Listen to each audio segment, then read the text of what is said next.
ng mga karne, gulay at bigas kasunod ng pagtaas ng presyo ng petrolyo, kaya problemado ang mga may-ari ng mga karinderya. Gayunman, didiskarte na lang daw sila kaysa magtaas ng presyo ng mga paninda.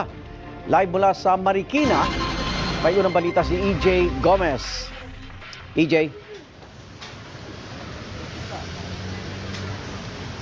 Igan, good morning. Nako, may mga diskarte nga yung mga kainan dito sa Marikina City para mapanatili ang kanilang mga negosyo sa kabila ng pagtaas ng presyo ng mga bilihin.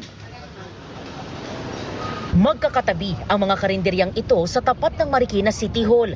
Dagsa ang mga customer ng mga estudyante at empleyado ng munisipyo lalo na kapag tanghalian.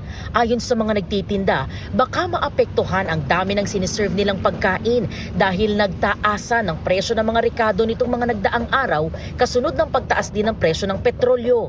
Itong mga past 2 weeks, ang unang-unang tumaas talaga is yung mga ingredients.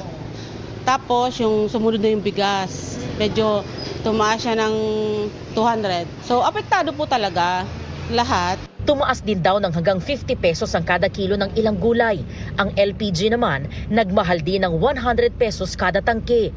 Kaya ang mga nagtitinda sa karinderya, dumidiskarte na lang daw para hindi kailanganing itaas ang presyo ng kanilang paninda. Di naman kasi pwede din tataasan, di pwede din bababaan masyado kasi kami rin din maapektuhan.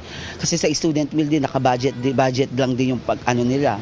Kaya ang gagawin nila lang din, yung cut na lang din ng mga meat siguro, mabawasan na lang din siya.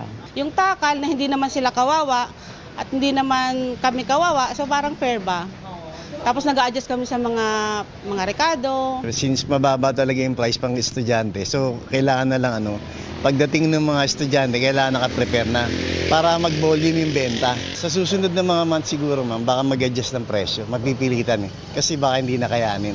Pero sabi ng mga may-ari ng karinderya dito sa Marikina City, sa ngayon hindi pa naman daw nila nakikitang magsasara o hihinto sila sa pagtitinda. Kung hihinto naman kami, saan naman kami kukuha ng pang araw-araw, di ba? So ang gagawin na lang namin, gagawa na lang kami ng paraan o discard, ba? Or magdadagdag kami ng ibang item para ma-survive namin.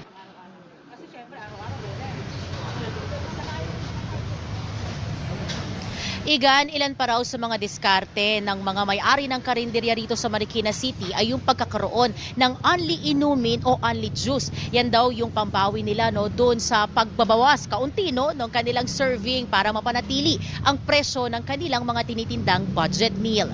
At yan, ang unang balita mula po rito sa Marikina City. EJ Gomez para sa GMA Integrated News.